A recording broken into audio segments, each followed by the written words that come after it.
Shalom Bapak Ibu Saudara yang dikasihi Tuhan Yesus. Salam damai sejahtera buat saudara semua dimanapun berada. Kembali saya mengajak, mari kita bersaat teduh dan berdoa dalam renungan penuntun kehidupan setiap hari. Kiranya Roh Kudus menuntun dan menyertai kita sepanjang hari ini. Tema renungan pagi ini, kuasa yang mengubahkan hidup. Nats Alkitab terdapat di dalam Yohanes 1 ayat 12. Demikianlah firman Tuhan. Tetapi semua orang yang menerimanya diberinya kuasa supaya menjadi anak-anak Allah, yaitu mereka yang percaya dalam namanya. Bapak Ibu Saudara yang dikasihi Tuhan Yesus, Alkitab berkata bahwa kelahiran baru adalah awal perjalanan hidup seorang Kristen yang diubahkan. Dan siapakah yang melakukan proses kelahiran baru tersebut? Dialah Roh Kudus yang datang dengan menginsafkan kita akan dosa dan menuntun kita kepada pertobatan. Kemudian kita akan masuk dalam proses pengudusan, di mana Roh Kudus memiliki peranan dan tugas yang paling besar untuk menghasilkan karakter seperti Kristus di dalam diri saudara dan saya. Saudara, kita sama-sama tahu bahwa sangatlah tidak mungkin kita dapat memiliki karakter seperti Tuhan Yesus dengan kekuatan kita sendiri. Mungkin hari ini kita dapat bersabar, kita dapat menguasai diri kita atau tidak marah. Tetapi walau kita sudah bertekad, walau kita sudah berniat untuk dapat memiliki karakter yang baik, pasti tidaklah cukup. Hanya Roh Kudus yang memiliki kuasa untuk membuat perubahan yang Tuhan ingin buat dalam hidup kita. Itu sebabnya Yesus berkata dalam Yohanes 16 ayat 7 bahwa adalah suatu keuntungan bagi kita kalau Yesus pergi kepada Bapa agar Roh Kudus datang sehingga kita akan menerimanya. Hari ini saya ingin sekali meyakinkan saudara bahwa peranan Roh Kudus itu sangatlah nyata mengubahkan kehidupan kita. Bukan mengubahkan kehidupan seseorang dari miskin menjadi kaya, atau mengubahkan hidup seseorang dari orang biasa-biasa menjadi orang yang terkenal. Bukan itu saudara. Tetapi Roh Kudus bekerja di dalam orang percaya dengan cara Ia bekerja dari dalam, membaharui hati kita, membaharui pikiran kita, sehingga kita benar-benar mengalami pertobatan, pemulihan, kesembuhan, dan kemerdekaan. Mungkin masih banyak orang Kristen mengatakan bahwa ia percaya kepada Roh Kudus.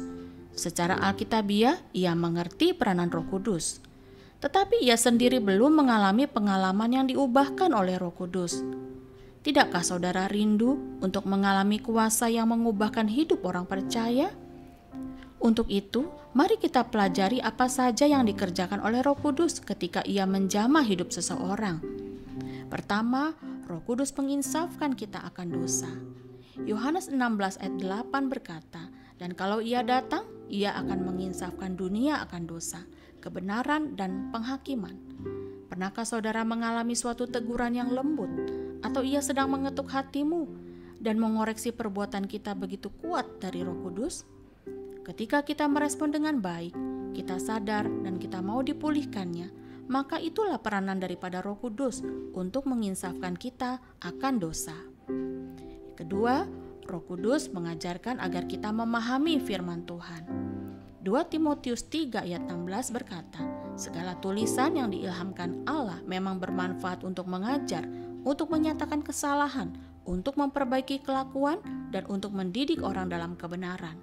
Roh Kudus akan menolong kita untuk memahami secara dalam apa yang dikehendaki Tuhan melalui firman-Nya kepada kita. Ketiga, Roh Kudus membuat kita bertumbuh lewat buah roh. Galatia 5 ayat 22-23 menjelaskan tentang buah roh. Ada kasih, sukacita, damai sejahtera, kesabaran, kemurahan, kebaikan, kesetiaan, kelemah lembutan, dan penguasaan diri. Ini yang disebut proses pengudusan. Sifat-sifat dosa kita mulai dikikis olehnya untuk menggantikan sifat-sifat Kristus di dalam kita. Buah roh adalah tanda kita memiliki karakter seperti Kristus. Buah roh adalah tanda bahwa Roh Kudus ada di dalam diri kita. Keempat, Roh Kudus membuat kita memiliki keberanian untuk bersaksi. 2 Timotius 1 ayat 7 berkata, "Sebab Allah memberikan kepada kita bukan roh ketakutan, melainkan roh yang membangkitkan kekuatan, kasih, dan ketertiban. Itu sebabnya dalam Kisah Para Rasul, kita melihat bagaimana murid-murid Tuhan dapat berani bersaksi, memberitakan Injil, dan melakukan mujizat. Bahkan tanda-tanda mujizat pun menyertai pelayanan mereka.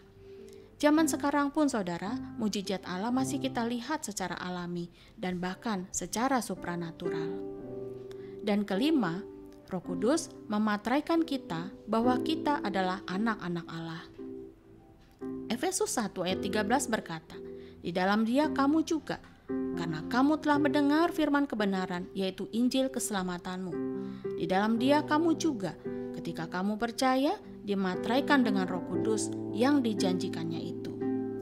Saudara, ketika kita percaya kepada Yesus dengan sepenuhnya, maka Roh Kudus telah mematraikan kita sebagai anak-anak Allah. Roma 8 ayat 14 berkata, "Semua orang yang dipimpin Roh Allah adalah anak Allah."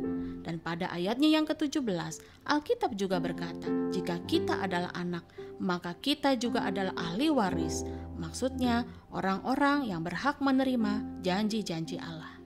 Di akhir renungan ini, alamilah pengalaman hidup yang diubahkan Roh Kudus, saudaraku. Dia adalah kekuatan kita, penghibur kita, dan penolong kita. Berikan hati saudara kepadanya, dan mintalah apa yang selama ini saudara rindukan. Roh Kudus akan senantiasa menyertai kita sampai selamanya. Amin. Mari kita berdoa. Bapa di surga, terima kasih atas karya Roh Kudus-Mu yang Engkau kirim bagi kami.